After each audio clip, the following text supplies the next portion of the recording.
반야심경 무구자도인 주해 관자재 보살. 주해 관자재 보살은 사람마다 다 있으나 다만 육근으로 인해 모든 경계가 막혀 있어 정욕을 깊이 꿰뚫어 보지 못하고 만가지 인연에 이끌려 자제하지 못한 것이다. 만일 지혜가 있는 사람이라면 믿어 놓아버리고 그윽하고 고요한 곳에서 몸과 마음을 추스르고 앉음에 고요함의 한계에 이르게 해 고요한 가운데 다시 고요하여 털끝만큼이라도 다른 생각이 없으면 한마음이 청정해져 지극히 고요한 자리에 이를 것이다. 용감하게 한 번 움직임에 한 진인이 자기의 신령스러운 궁전에 있어 가고옴의 종횡으로 걸림이 없다. 이 속에서 비로소 자기 보살이 모든 곳에 유유히 논일고 자제하여 한 찰나 사이에 무한한 우주세계에 가득 참을 보게 될 것이다.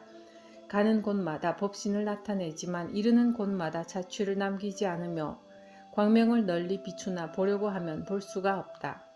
사람들이 만일 이 보살을 보고자 한다면 눈으로 보려 하지 말고 귀로 들으려 하지 말아야 한다. 귀와 눈을 쓰지 않는다면 비로소 관자재 보살을 알게 될 것이다.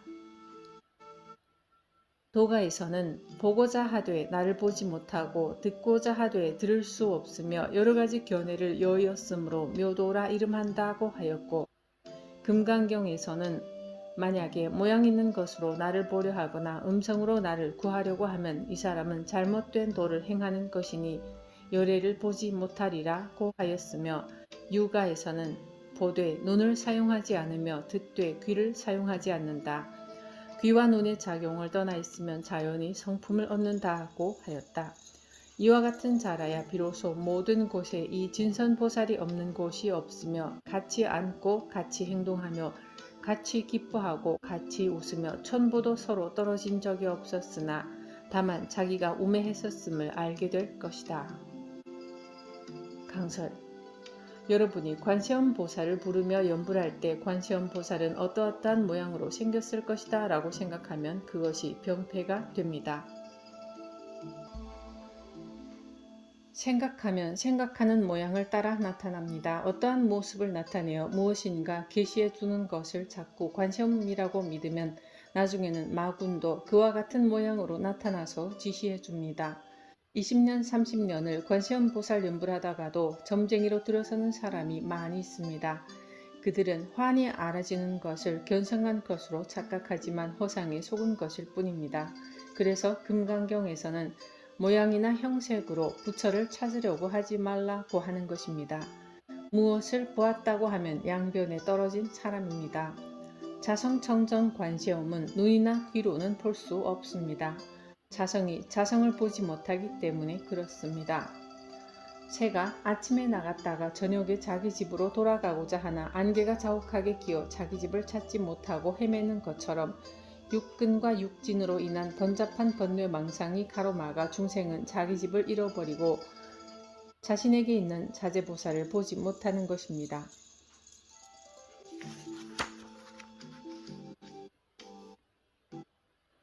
후송. 이 보살을 보고자 하는가? 에이, 나가고 들어오지만 흔적이 없다. 반짝이며 빛나는 광명을 보았는가?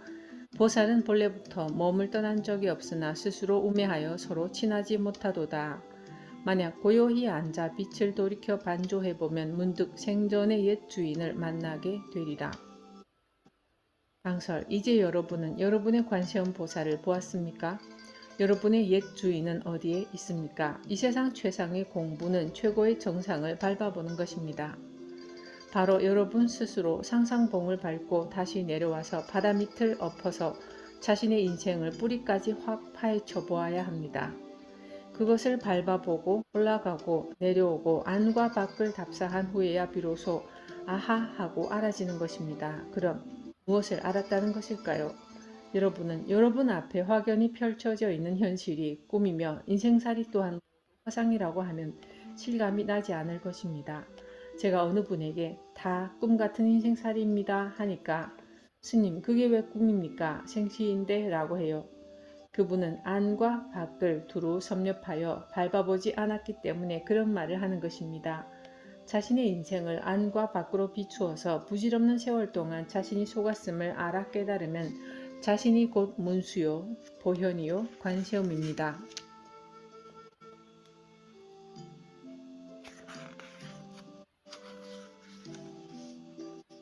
행. 행은 수행을 말하니 길이 험준하여 닦지 않으면 행하기 어렵다. 또한 닦는다는 것은 마음을 닦아 도로 향하는 것이며 행하는 것은 선을 행하여 진여에 돌아가는 것을 말한다. 이것은 어떤 사람이 길을 닦아 평평하게 하고 길을 막는 가시덩굴을 치우고 길에 박혀있는 단단한 돌을 제거하고 높은 것은 깎아서 낮게 하고 낮은 곳은 메워서 둬두고 치우고 쓸며 깨끗이 하면 문득 평탄하고 편안한 길이 되는 것과 같다. 사람의 마음자리도 또한 이와 같이 공력을 들여야 한다. 모든 사람에게 손해를 끼치고 자기를 이롭게 하는 마음을 버리는 것은 길을 가로막고 있는 가시덩굴을 치우는 것과 같고 길을 걷는데 장애가 되는 것을 치워 편안하게 걸을 수 있도록 하는 것과 다르지 않다. 모든 잡념과 도에 장애가 되는 인연을 제거하는 것은 길에 박혀있는 단단한 돌을 제거하여 함께 나아갈 수 있는 것과 같고 몸이 바르고 곧아서 큰 허물을 덜어내면 미치지 못하는 곳을 메워 평평하게 하는 것과 다르지 않다. 때 묻어 더러운 마음을 막고 번거로움을 끊어버리는 것은 가지런히 정리하여 청정하게 하는 것과 같으니 이것이 처음 수행에 입문하는 데 있어서 요점이 된다. 수행은 입으로 말하는 데 있는 것도 아니고 발로 행하는 데 있는 것도 아니니 오로지 마음에 의지하여 공력을 써야 한다. 선지는 마음자리에 공력을 쓸 뿐 세상 일은 모두 버려라고 하였고 불가에서는 심지 법문은 혀로 말하는 데 있지 않다고 하였으며 유가에서는 말하는 것은 행하는 것만 갖지 못하고 행하는 것은 여기에 이르는 것만 갖지 못하다고 하였다.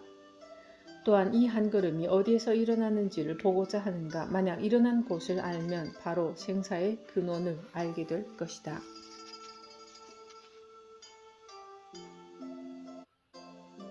강설 일체의 욕심과 번뇌망상을 퇴치해버리려면 화두일름 삼매에서 크게 깨달아야 합니다.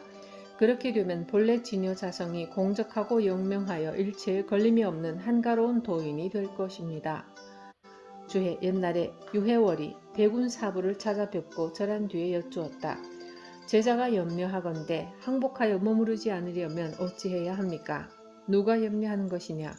제자입니다. 누가 항복하는 것이냐? 해월은 안듯 하였으나 알지 못하고 신음하면서 미소를 지었다. 이에 스승이 다시 말씀하셨다.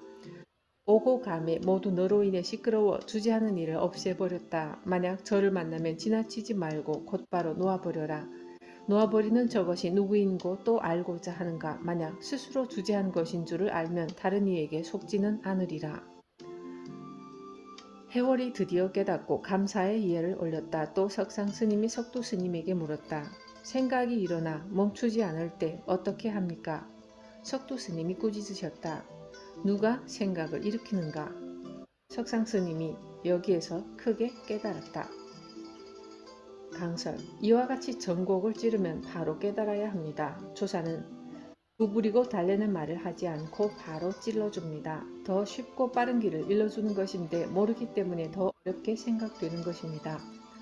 다만 이와 같이 공부하여 생각에 당처를 여의지 말고 모든 뜻과 생각과 언어와 지각함이 어디로부터 나오는지를 세밀히 살펴보아야 한다. 옛사람이 말하기를 부처님 가신 곳을 알고자 하는가 다만 이렇게 말하는 이것이다 라고 하였으며 도가에서는 본성의 뿌리를 알려고 하면 언어와 동정을 떠나지 않아야 한다고 하였으며 금능보지 화상은 요달하지 못한 사람은 이 한마디를 들어보라. 다만 지금 누가 입을 움직이고 있는가 라고 하였다.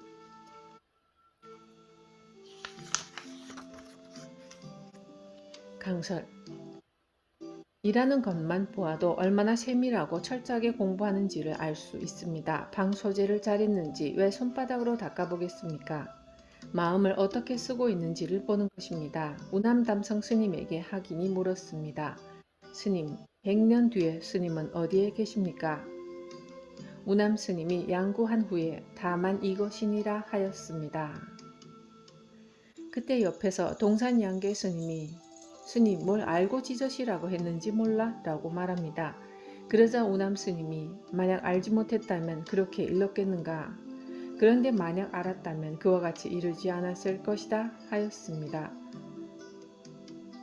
이것이 어떤 도리입니까? 여러분이 직접 공부하여 알아야 한다고 한 이유가 바로 이것입니다. 후송. 이와 같이 입을 열어 말하지만 향상에 다시 묘처가 있어 닦지 않고 행하지 않으면 스스로 도달하지 못한다. 만일 고향에 도착하게 되면 다시는 길을 묻지 않을 것이다. 자, 말해보아라. 고향은 멀고도 가까우니 미혹한즉 천산만수가 가로막혀 있고 깨달은즉 머리를 돌이키는 그 자리가 바로 자기 집이다. 알았는가? 처음 행을 일으킨 곳에서 가르침의 진리를 알지니 만약 다시 발을 헛디딘다면 몸을 잃게 되리라. 고향 땅을 밟아 평온해지면 소요자재한 사람이 될 것이다. 강설. 행한다는 것은 자신의 마음자리를 회광반조하여 화두를 가지고 직접 뚫어 자신의 본래 면목을 보아야 한다는 말입니다. 잘 모르는 사람은 회광반조는 묵조선이나 윗바사나에서 하는 공부로 구분하여 생각하는 분도 있으나 화두선이란 본지 풍광을 바로질러 가리키는 것이며 여기에서는 이론이 있을 수 없습니다. 바로 보아 확철되어 하면 더 이상 논할 것이 없으나 일반 사람들은 그렇지 못한 이가 대다수입니다. 간화선을 직접 참실구하려면 의심관을 지어가야 합니다. 의심관을 할 때 회광반조하는 의미가 복합적, 부분적으로 포함되어 있는 것입니다. 이목고 하는 의심관을 하다가 망상이 일어나고 또 헌침이나 무기심에 빠져 있을 때에는 의심하는 일념이 끊어집니다. 이때 망상인 줄 아는 이놈을 다시 돌이켜 낚아채서 의심관을 지속해 갈 때 이것을 회광반조의 의심화두관이라 합니다.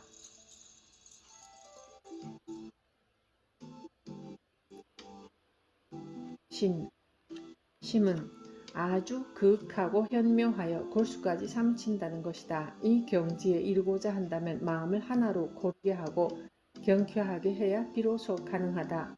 도가에서는 버리고 또 버려서 무의에 이른다고 하였고 불가에서는 놓아버리고 또 놓아버리면 자연히 신심이 경쾌해질 것이다 라고 하였으며 유가에서는 진실로 날마다 새로운 날이다. 날마다 새롭고 다시 새롭다고 하였다. 이와 같이 되고자 하면 모름지기 놓아버리고 고요히 앉아 밤낮으로 깨끗하게 쓸고 닦을지니 이렇게 하면 곧바로 쓸어도 쓸 것이 없는 곳에 도달할 것이며 실오라기 하나도 걸치지 않아 마치 부모에게서 태어나기 전과 같이 모두 없어져 버릴 것이다. 옛사람은 몸에 달라붙은 땀 젖은 적삼을 모두 벗어버리고 돌이켜 자기에게서 구하면 확연히 없어져서 자연히 집에 도달한다고 하였다. 후송. 자, 말해보아라. 어찌하여 집에 돌아가지 못하는가? 아, 해는 저물고 갈 길은 멀기만 한데 몸은 고단하고 등에 업힌 아이는 자꾸 내려간다. 알았는가? 대도의 고향은 본래 숨겨져 있지 않은데 세상 사람들은 무거운 것을 쥐고 스스로 찾기 어렵다 하네. 그대로 잘 놓아버리면 혼연히 물건이 없어서 문득 영산회상의 부처님과 조사스님들의 마음을 보게 되리라. 강설. 누구든지 무상이 신속한 줄 알아 발심하여 자기 머리에 붙은 불을 끄는 것과 같이 급한 마음을 내어 부모에게서 태어나기 전 본래 면목을 돌이켜보아 깨달으면 자기 고향에 도달한 사람이라 할 수 있습니다.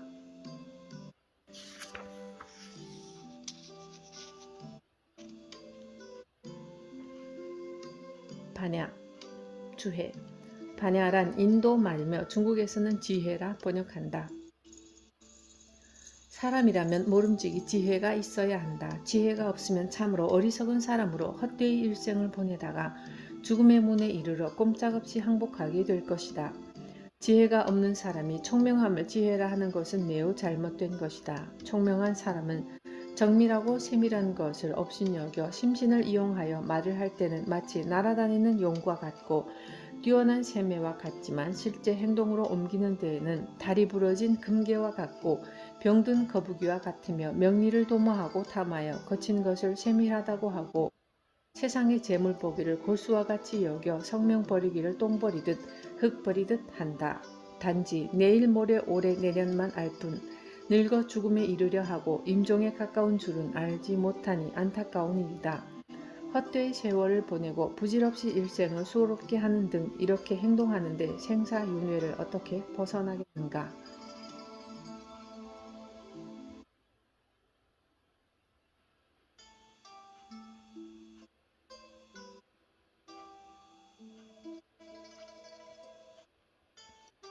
강설, 지혜가 없는 사람은 일생을 알차게 살았다고 할 수 없습니다.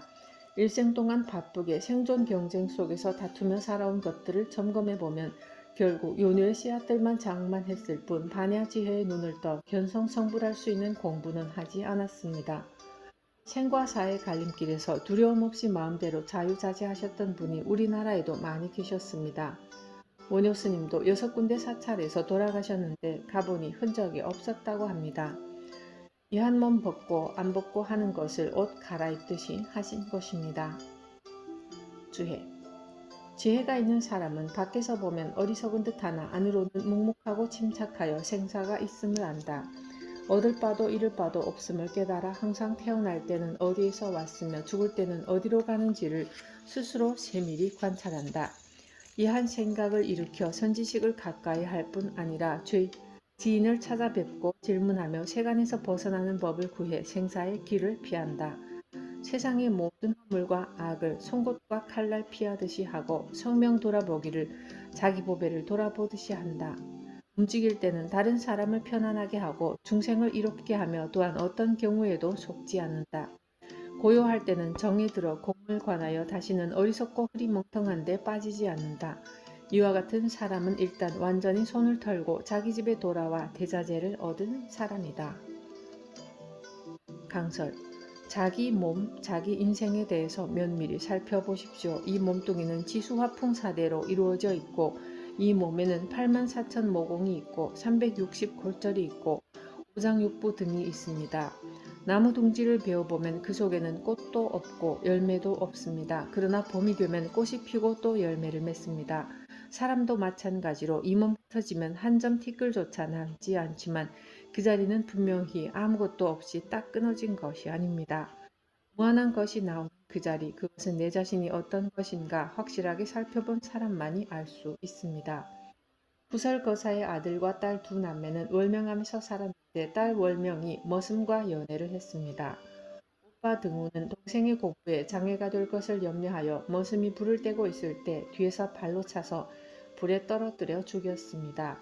오빠 등운이 동생에게 말했습니다. 우리는 이제 이 일로 염라대왕에게 잡혀가 꼼짝없이 지옥에 가게 되었으니 어찌하면 되겠는가? 이것을 면하는 길은 공부밖에 없다. 눈앞에 생사가 놓여있자 동생도 발심하여 용맹정진을 했습니다. 저승사자들이 잡아가려고 찾아왔으나 아무리 살펴봐도 없었습니다. 3번이나 헛걸음을 하고 돌아가는 저승사자에게 오빠가 말했습니다. 모래로 새끼를 꼬아 허공을 잡아맬 수 있다면 그대들이 우리를 잡아갈 수 있으리라. 이렇게 간절히 말을 해도 여러분은 지금 생사의 무서움을 잘 모를 것입니다. 주해. 천사는 어느 날 고향에 돌아온 사람은 바람에 흔들리는 쑥대와 같은 사람이 되지 않는다고 하였고 불가에서는 손을 툭툭 털고 자기 집에 돌아왔건만 다른 사람들이 몰라본다. 새롭게 존당에 드릴 물건이 하나도 없네 라고 하였다. 야보도천 스님은 외로이 표류하던 배가 부둣가에 도착하고 멀리 갔던 객이 고향에 돌아왔다고 하였다. 강설. 천사의 말은 육조 스님 당시에 깃발이 움직이는가 바람이 움직이는가 시비한 것을 비유로 들어 한 말입니다. 이 부분에는 만고의 밝은 달은 창 앞에 걸렸네라는 구절을 넣어야 합니다. 이미 고향에 돌아온 사람은 복례산 신선과 같은 것은 헌신짝 같이 봅니다. 다시 말해서 천상천하에 홀로 높은 분이 되었는데 공양물을 올릴 곳이 어디 있겠습니까?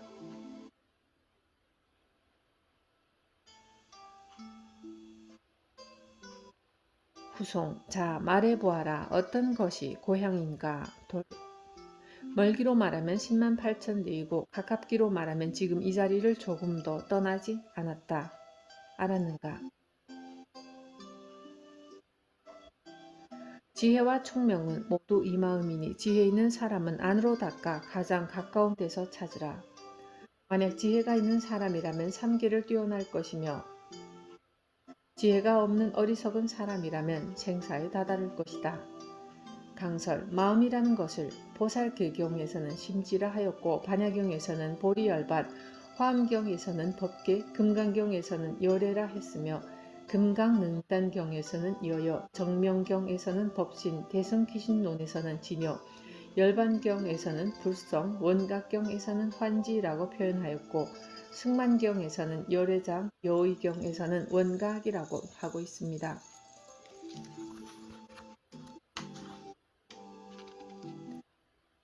바라, 주해. 바라는 인도 말이며 중국에서는 도피안이라 번역한다. 본성이 미혹한 본분은 태어나고 죽는 윤회에 떨어져 이언덕에 있는 것이며 깨달은 자는 생사를 초월하여 윤회를 벗어남으로 저언덕에 이른 것이다. 만약 저언덕에 이르고자 한다면 반드시 스스로 지혜를 내어 깨달아야 이 생사 고해를 건너갈 수 있다. 마치 사람이 물을 건널 때 물이 깊어서 지나가기 어려우면 배나 다리를 이용하거나 또는 나무나 대나무를 엮어 만든 뗏목을 사용하는 것처럼 여러 가지 방편으로 배를 타고 고해를 건너 저언덕에 도달하게 한다. 그러나 이미 저언덕에 도달하고 나면 이전의 배와 다리, 나무 뗏목 등의 물건은 더 이상 필요가 없다. 강설, 자신이 직접 배를 만들어야 합니다. 남이 만들어준 배로 건너가는 것은 완전한 것이 아니며 자신의 공부가 될 수 없습니다. 팔만대장경은 부처님께서 여러분을 저언덕으로 건너가게 하기 위해 방편으로 하신 말씀입니다. 행사 조시를 지내셨던 금봉스님이 상주갑장사에 계실 때 일입니다. 금봉스님은 혼자 지내시면서 창호지가 없자 금강경을 찢어서 문을 발라놓았습니다. 다른 스님이 이것을 보고 어찌 부처님 경전을 뜯어 문을 발랐느냐고 하자 이렇게 얘기하셨습니다. 글쎄 나에게는 필요가 없어서. 스님은 필요가 없겠지만 후래학자들은 어떻게 합니까? 다시 만들어서 쓰면 되지 않는가? 그것이 나에게는 다 있기 때문에 필요가 없네. 깨달아서 지혜가 있는 사람은 자기의 금강경을 밖으로 들여내서 씁니다. 백두산의 천지가 마르지 않고 흐르듯이 맑고 깨끗하여 생기가 넘치는 반야지혜의 물은 끊임없이 솟아납니다. 금봉스님은 해인사 조실로 계시다가 돌아가실 때 나는 서울 어느 보살집에 태어날 것이다 하시고는 겨울에 가서 목욕하고 옷 갈아입고 바위에 앉아서 가셨습니다. 바로 이것이 반야지혜요 생사해탈입니다. 여러분도 모두 가능한 이야기입니다. 안 된다고 생각하니까 안 된 것이지 열심히 하면 모두 됩니다. 남양해충 국사에게는 예로부터 내려오는 97개의 원상이 있었습니다. 탐원응진 스님이 이것을 앙산해적 스님에게 전해주며 당부했습니다. 이 원상은 역대 조사 스님으로부터 전해 내려오는 귀중한 것이니 잘 보존하라. 그런데 앙산 스님이 전부 불태워버렸습니다. 아침에 법상에 오른 탐원 스님이 야단을 칩니다. 97개의 원상은 귀중한 것으로 말세 중생을 위해 잘 보관하여 주라고 했는데 네가 무슨 연유로 불살라 치웠는가? 지금 당장 그대로 그려서 가져오너라. 그러자 앙산 스님이 들어가서 여인들이 하는 절을 합니다. 이에 탐원 스님은 아무런 말 없이 방장실로 들어갔습니다. 바르게 공부하여 깨우친 사람에게는 무한한 금강경이 철철 넘치게 있는데 끊어질 것이 어디 있겠습니까? 그렇기는 하나 후래학자는 금강경을 잘 받들어 공부해야 하며 금강경을 훼손하면 안 됩니다. 주의 성품을 보아 깨닫는 것도 또한 이와 같다. 대전조사는 눈먼 사람이 의원을 찾아감과 같다. 먼 길을 혼자 가지 못하니 다른 사람이 인도해 주거나 손에 지팡이가 있어야 가능하며 이 두 가지가 없으면 찾아가지 못한다. 의원이 집에 도착하여 의사가 그의 눈먼 것을 고쳐 광명을 보게 하면 지팡이와 인도하는 사람은 더 이상 필요하지 않다. 10번의 바른 길을 깨닫는 것도 또한 이와 같다고 하였다. 강설, 믿음을 가지고 철저히 좌선수행을 하고 공부를 하며 또 공부를 할 때에는 아주 힘을 들여 해야 합니다. 죽을 고비를 넘기듯이 여자가 아기 낳을 때 힘을 들이듯이 해야 합니다. 화두가 타성일편되어 깨달으면 바로 안신인명을 이루고 무한한 지혜를 굴려 쓰게 됩니다. 주의, 자 말해보아. 인도하는 사람과 지팡이 무엇인가? 내가 지금 말할 때는 믿는 자는 바로 행동할 것이며 부득이 밖으로는 실행하기 어렵고 안으로는 공을 이루기가 어렵거든. 널리 복을 지으라. 복이 지극하면 마음이 영명해져 자연히 방법이 생긴다. 이것이 바로 인도하는 사람이다. 그런 다음에 좌선을 하고 돌을 닦아 안으로 공을 가리고 취해 견성하는 법을 구하면 생사대사를 마치게 된다. 어느 날 공이 원만해지면 본래 면목을 보게 되리니 이것이 지팡이이다. 다시 눈 밝은 스승, 대덕 고승을 참방하여 인증을 얻어야 하니 인증하는 스승은 바로 의사이다. 어느 날 몰록 깨달으면 이전의 갖가지 방편이 다 필요 없지만 지팡이만은 버릴 수 없다. 도가에서는 고기를 잡으면 통발을 잊어버리고 토끼를 잡으면 올무를 잊는다고 하였으며 불가에서는 강을 건널 때 뗏목을 사용하나 언덕에 이르면 뗏목은 필요 없다고 하였다. 육아에서는 뜻을 얻으면 말을 잊고 쌀을 얻으면 밭을 잊으라고 하였다. 후송, 자 말해보아라. 모두를 잊어버리라고 하면서 무슨 까닭으로 지팡이를 버리지 말라고 하는가. 물이 다하고 산이 다한 곳에 도달하지 못했으면 우선 도반을 삼아 수행으로 세월을 보내야 한다. 알았는가? 이 근본 지팡이는 본래 상이 없으며 원래 허공과 같아 두 가지 모양이 없다. 만약 어떤 사람이 잡아 일으켜 33천을 두면 온 세계에 삿된 마군이 감히 보지 못하리라.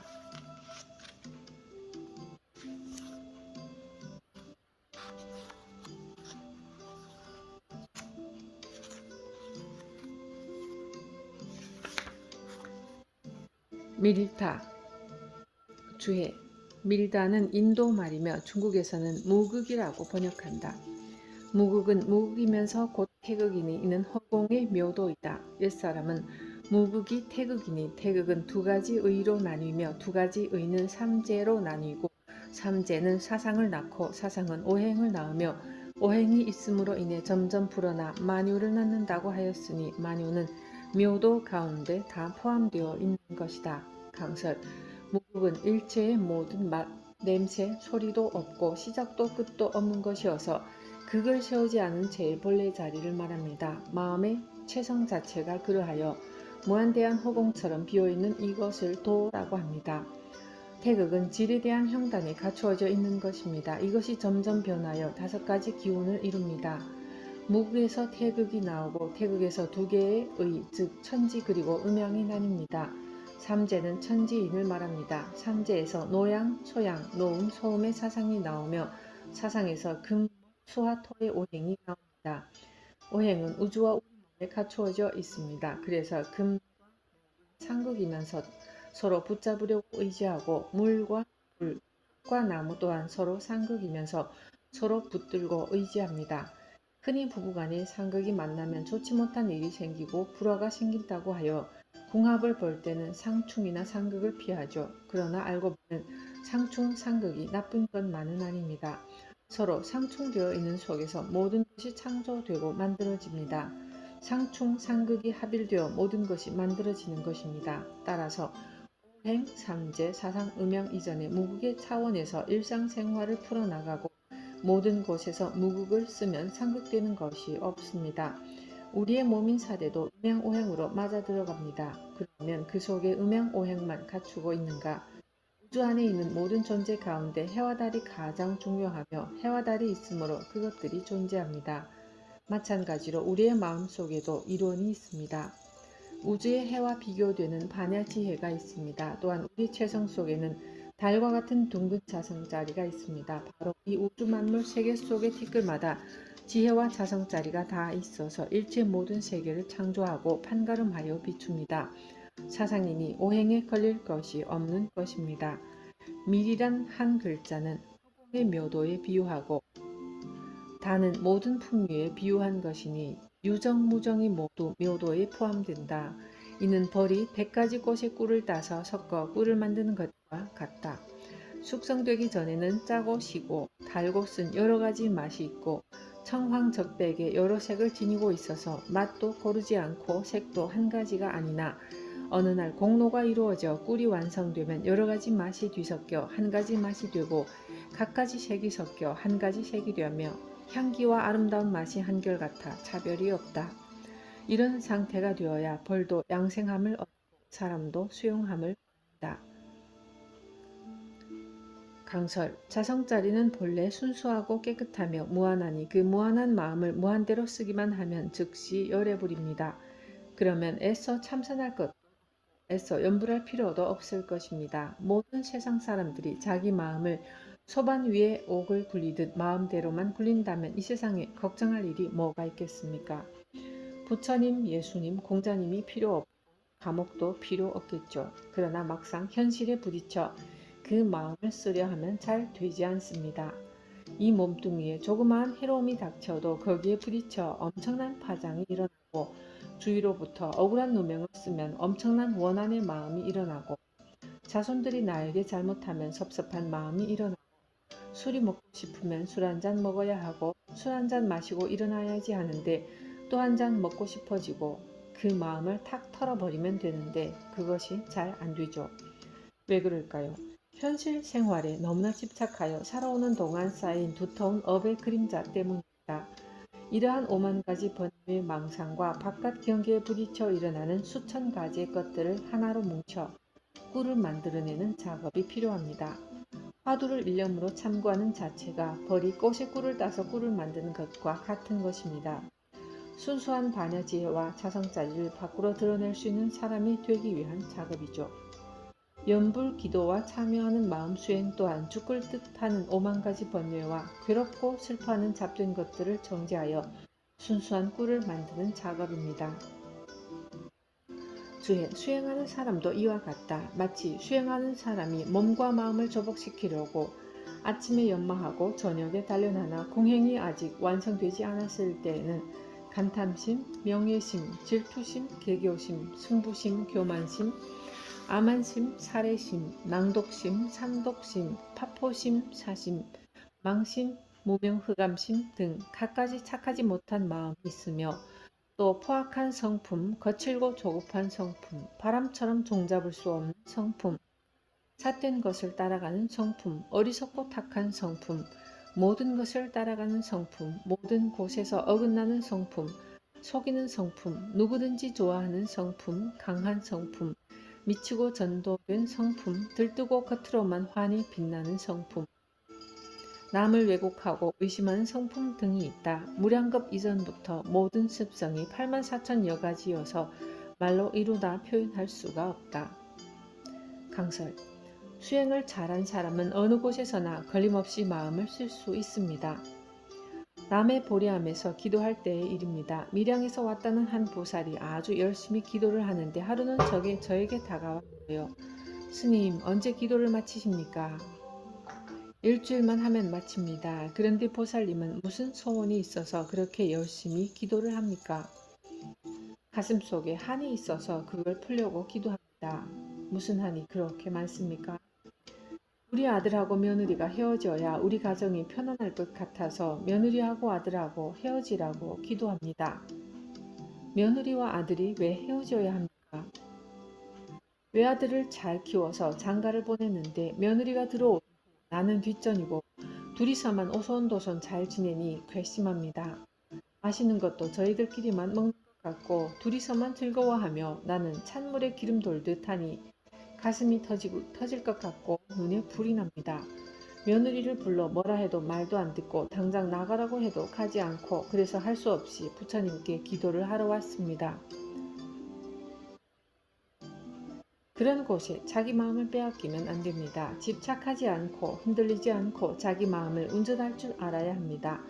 사상이 떨어져야 해요. 30년 걸망지고 수행하러 다닌 구참들도 사상이 떨어진 사람이 그다지 많지 않습니다. 평소에는 의젓하고 보기 좋은데 같이 살아보면 얼토당토하는 소리를 하면서 대들고 터럭만큼 양보를 안 하는 경우를 가끔 봅니다. 하물며 일반 사람은 말할 것도 없겠죠. 그래서 궁과 지팡이가 서로 부딪혀 궁을 풀어 거꾸로 세워야 한다고 하는 것입니다. 다시 말해서 신심을 조복시켜 자기의 주견이 무너져야 합니다. 개교하는 마음은 오늘 장사를 하면 얼마를 벌겠지, 저 사람하고 이야기하면 이익이 있겠지 하고 이해를 따지는 마음입니다. 승부심은 재벌이나 정치가나 일반인 또 아이들까지도 모두 가지고 있는 것으로 이기고자 하는 마음을 말합니다. 공고심은 내가 이 세상에서 제일이라는 교만한 생각입니다. 아만심은 거만한 마음입니다. 사례심은 몸에 좋다고 하면 별의별 것을 다 죽여서 먹고 다른 사람을 해치려고 하는 마음입니다. 낭독심은 이리와 같고 독사와 같은 사악한 마음을 말하고 삼독심은 탐진치 삼독을 말하며 파포심은 두려워하는 마음입니다. 죽기 싫어하고 남에게 도둑맞기 싫고 밤길에 무서워하는 것이 파포심입니다. 삿된 마음, 사심은 삿된 마음, 망심은 망령된 마음을 말하며 무명흑암심은 지혜가 없는 캄캄한 마음을 말합니다. 포악심은 포악한 마음, 추조성은 거칠고 조급한 성격을 말하며 풍취성은 바람처럼 종잡을 수 없고 믿을 수 없는 성품을 말하며 수사성은 삿된 것을 따라가는 성품을 말합니다. 우탁성은 어리석고 탁한 성품, 견취성은 모든 것을 보면 따라가는 성품으로 사람들은 예쁜 것을 보면 따라갑니다. 괴열성은 모든 것을 어긋나게 하는 성품으로 건전하고 올바른 것을 따르지 않고 반대로 가며 여러 사람의 화합을 깨고 용렬하고 괴각스러운 것을 말합니다. 허사성은 좋은 말로 꾸며 남을 속이는 성품, 호황성은 누구든지 보면 싸우기를 좋아하는 성품, 골강성은 말뚝처럼 강한 성품으로 자기 주장이 강한 성품을 말합니다. 전광성은 미친 사람처럼 넘어지고 펄펄 뛰는 성품으로 하는 일마다 어긋나게 합니다. 부하성은 겉으로 보면 환히 빛나는 성품, 도곡성은 남을 왜곡시키고 의심하는 성품을 말합니다. 의사가 환자의 병을 알아야 치료하듯 우리도 자신을 연마하기 위해 인간 존재의 성품을 파헤쳐 보는 것입니다. 주해 어느 날 공이 원만해지면 완고한 마음이 저절로 다해 청정하고 최상이고 걸림이 없는 진심을 단련해 이루게 되며 갖가지가 스스로 화합해서 하나를 이루며 만겁에 무너지지 않는 원만하고 밝은 법성이 된다. 여기에 이르면 차별하는 마음이 없으며 또한 다른 종류의 성품이 없고 많은 악이 저절로 소멸된다. 모든 악이 저절로 없어지니 하나의 진심이 홀로 드러나 대자유자재를 얻는다. 고덕은 하늘의 많은 별들이 각자 빛을 발하지만 둥근 달 한 개의 밝음만 못하다고 하였고 도가에서는 100,000개 냇물이 끊임없이 흐르지만 한 바다는 이를 다 받아들이면서도 넘치지 않는다고 하였다. 천사는 1000가지 만가지의 생각이 마침내 망상을 이룬다. 오직 하나의 참된 것을 지켜야 도가 스스로 친하리라고 하였다. 강설, 진심이 홀로 드러난 자리는 상대가 끊어진 자리입니다. 자, 말해보아라. 어떻게 해야만 하나의 참된 것을 볼 수 있는가? 돌, 눈을 든 채 다른 이에게 속았다. 모든 사람이 잡으려 해도 잡지 못한다. 알았는가? 갖가지가 같지 않을까 두려움이 없지 않으나 차별하여 동서로 달아나지 마라. 안으로 거둬들여 불쾌 타는 화로수 쪽에 놓으면 달궈진 금까마귀가 한 모양으로 있다. 강철, 슈퍼마켓이나 백화점에 가보면 각기 다른 물건들을 가지가지로 진열해 놓았습니다. 한 손님이 이 물건들에 대하여 여러 말하지 말고 한마디로 납득이 가게끔 설명해 주십시오라고 한다면 여러분은 그 사람이 이해할 수 있도록 정확하게 한마디로 설명해 줄 수 있겠습니까? 순간순간 아들 생각도 했다가 돈 생각도 했다가 신랑 생각도 했다가 슈퍼에 가는 생각도 했다가 수천 수만 가지의 생각이 일어나는 것이 그대로 백화점 아니겠습니까? 그렇다면 그 가운데 어느 것이 주인입니까? 그것을 한마디로 나에게 이야기해 달라고 하면 여러분은 이야기할 수 있겠습니까? 여기에 이르러 눈을 뜨고 확실하게 이야기할 수 있겠습니까? 눈을 뜨고 확실히 한번 살펴보세요. 확실히 보아서 안 사람만이 무슨 말을 해도 걸리지 않고 척척 해결해 줄 수 있을 것입니다. 그렇지 못한 일생을 살아도 썩은 고목이나 지푸라기와 같이 아무 소용이 없는 인생을 사는 것일 겁니다. 수천 수만 가지 일어나는 것이 쉬워지면 몰록 끊어집니다. 그렇게 몰록 끊어져 쉬워졌을 때 바람이 그치고 파도가 잠잠해지는 것처럼 실오라기만한 무엇도 없게 됩니다. 이런 말을 듣고 언하에 한 번 깨달으면 더할 나위 없이 좋겠지만 그렇지 못하면 가슴에 뼈저린 아픔을 느껴 정말 공부를 해야겠다는 마음을 일으켜야 합니다. 붕새가 한 번 날면 햇빛을 가리고 달빛을 가립니다.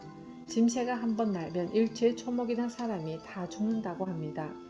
그 독이 그렇게 무섭습니다. 그래서 잔치날집에 차양을 치는 것입니다. 이것은 무엇을 말하는 것입니까? 여기서 알아차려야 합니다. 활활 타는 영광로에서는 일체가 다 녹는다.